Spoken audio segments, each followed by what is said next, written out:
Deo সাহেব সিদ্ধান্ত দিয়েছিলেন, যার পরিপ্রেক্ষিতে 11 তারিখ একটা উত্তেজিত পরিবেশ সৃষ্টি হয়েছিল এবং এখানে সাব কন্ট্রাক্ট কার বা কন্ট্রাক্টরকে ওনার প্ররোচনা এই দিনেই উত্তেজনামূলক সৃষ্টি হয়েছিল। আমি একজন বৃদ্ধ মানুষ। আমার স্ত্রী হার্টের সমস্যায় জর্জরিত। বাড়িতে রয়েছে ছোট ছোট শিশু। এতগুলো প্রাণ নিয়ে খেলতে দেব না কাউকে। আমিও চাই ট্রান্সফরমার বসানো হোক। আমিও চাই এলাকার বিদ্যুৎ সমস্যার সমাধান হোক।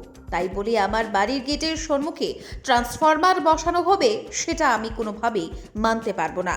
গত 11 জুলাই অনুষ্ঠিত সভায় যারা উত্তেজিত হয়েছিল তাদের উপর আমার কোনো রাগ নেই কোনো অভিযোগ, কিন্তু তাদেরকে প্ররোচিত করেছিল বরাদপ্রাপ্ত ঠিকাদার।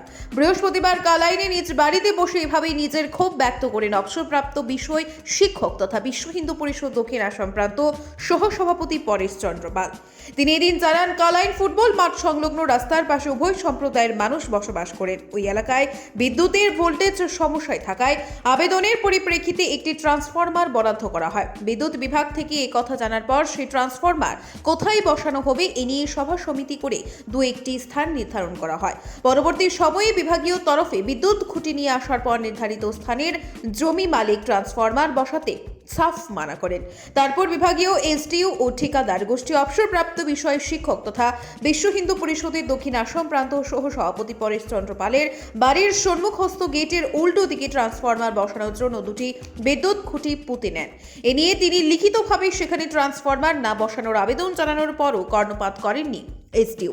পরে গত 11 জুলাই এসডিও এলাকার বিশিষ্ট নাগরিক, বিশিষ্ট রাজনৈতিক ব্যক্তিত্বদের নিয়ে এক সভার সিদ্ধান্ত নেওয়া হয়। 11 জুলাই অনুষ্ঠিত এই সভার সিদ্ধান্ত অনুযায়ী বিকল্প স্থান নির্ধারণ করে ট্রান্সফরমার বসানো হবে। তারপরও কোনো হেলদুল নেই বিভাগীয় তরফে। পরেশ চন্দ্রপালের কথায় ট্রান্সফরমার বসাতে কোনো অসুবিধা নেই, তবে ট্রান্সফরমার বসানোর পর বিপদ ঘটতে পারে, এসব স্থান থেকে দূরে বসানোর অনুরোধ করেন। ব্যুরো রিপোর্ট, আজকের বরাক।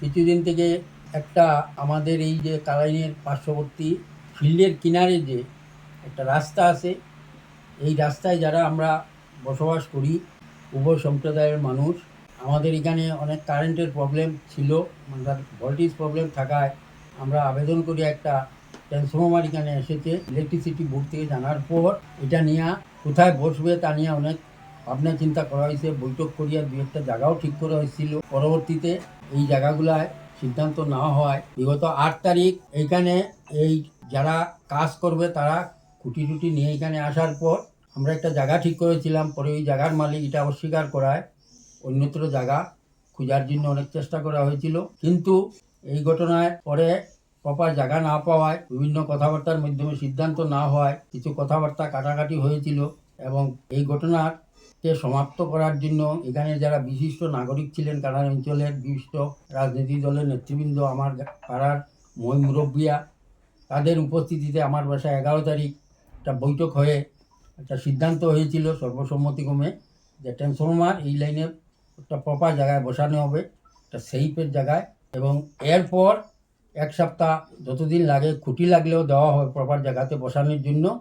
এটা আমার বাসার সামনে না বসানোর জন্য সিদ্ধান্ত হয়েছিল, কিন্তু পরবর্তীতে এখনও পর্যন্ত এই ট্রান্সফরমারটা কোথায় বসবে কোথায় না কোনো রকম সিদ্ধান্ত উপনীত হওয়া যায় নাই। কিন্তু এই লাইনে একটা ট্রান্সফরমার খুবই দরকার, যে কোনো একটা প্রপার জায়গায় বসাইলে এটা আমার সহযোগিতা থাকবে এবং সবাই আমরা যারা এখানে বসবাস করছি সবাই উপকৃত হবে, আমাদের ভোল্টেজ প্রবলেম যাবে। তবে এই দিনে এখানে 11 তারিখে সবাই যেটা সিদ্ধান্ত হয়েছিল জায়গা দেখার জন্য সবাই সক্রিয়ভাবে আন্তরিকতাভাবে জায়গা নির্ধারণ করে ট্রান্সফরমারটা বসান, এইটুকু আমি আবেদন রাখছি।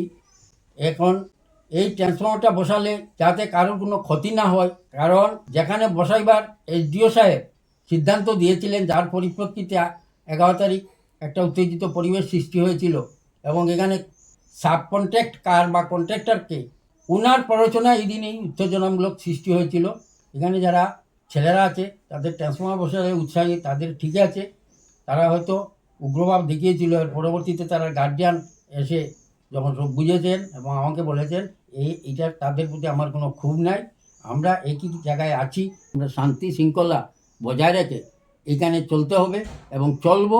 যে আমি ট্রান্সফরমার বসাতে বাধা দিচ্ছি এই যে অপপ্রচারটা আমি কিন্তু মানিয়ে নেব না।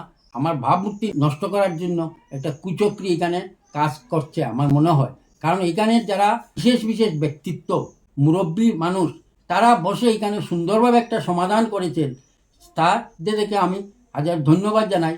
পরবর্তীতে এই যে ট্রান্সফর্মার বসাইবার জন্য জায়গা না খুঁজিয়া যেখানে আমার বাড়ির সামনে যেটা এসডিও বলেছিলেন সেখানে যদি বসাতে হয় তাহলে তো আবার বিবাদের সৃষ্টি হয়। আমি চাই না সেই বিবাদে যেতে। আমরা শান্তিপ্রিয় মানুষ। আমি একজন রিটায়ার্ড বিষয় শিক্ষক ছিলাম, সবাই ছিলেন এখানে, আমার সব ছাত্রছাত্রীরা আছেন। আমার ভাবমূর্তি নষ্ট করলে তারাও কিন্তু মেনে নেবে না। আমি আশা করব আপনারা সবাই কুচক্র করছে আমার ভাবমূর্তি নষ্ট করার জন্য, তাদের প্রতিহত করবেন। কিছু জানার থাকলে আমার কাছ থেকে জানবেন। এখানে আমি সত্য সত্য কী হয়েছে সব কিছু আপনাদেরকে অবগত করাবো। এটার আমি বিরোধী নয়, তারা কিন্তু অনেক প্রচার করছে আমার বিরুদ্ধে, যে জন্য আমার এই বয়সে আমি খুব মনগত আঘাত পাচ্ছি। মানসিকভাবে অনেক রকম আমার টর্চার করা হচ্ছে, বলবো এটা কাম্য নয় আমার কাছে। ট্রান্সফরমার সবের দরকার আছে এই লাইনে, জায়গা দিতেই তো সবাই আগ্রহী, সবাই ইন্টারেস্ট হয়ে, অনেক এখানে খালি জায়গাও আছে। সেটা যে আমার বাড়ির সামনেই বসবে এই পরিকল্পনা থেকে আপনারা বিরত থাকেন। কারণ সবাই সিদ্ধান্ত হয়েছে যেটা এটারে আপনারা সম্মান দেন, নাইলে এলাকায় শান্তি বজায় থাকবে না। সর্বভবন্তু সুখিনো এই ভাবধারায় আপনার চলি, সর্বে সুখিনে সকলে সুখী থাকবা, বসুদৈব কুটুম্বম এই আদর্শে আমরা ভারতীয় ঐতিহ্য নিয়ে চলি। সকলের মধ্যে শান্তি বিরাজ করে, সকলে সুখী থাকুক, সকলের মধ্যে সুবুদ্ধি জাগ্রত হোক, সেইটাই আমি সমাজের কাছে কামনা করি। আমার বিরুদ্ধে যারাই এই অপপ্রচার করছে যে আমি ট্রান্সফর্মারটা বসাইতে যেন বাধা সৃষ্টি করছি, এটা মিথ্যা। আমি বলবো এখানে বিশিষ্ট নেতৃবৃন্দ, বিভিন্ন রাজনীতির দল আমার বাসায় 11 তারিখ উপস্থিত ছিলেন, তাদের উপস্থিতিতে ঘটেছে, শান্তিপূর্ণভাবে এটা সমাধান হয়েছে। এর পরবর্তীতে এইটা নিয়ে এই যে বিভিন্ন জল্পনা কল্পনা আমার কানে আসলে স্বাভাবিকভাবে আমি বয়স্ক মানুষ, আমি মর্মাহত হচ্ছি। নমস্কার, আপনাদের সহযোগিতা আমাদের কাম্য।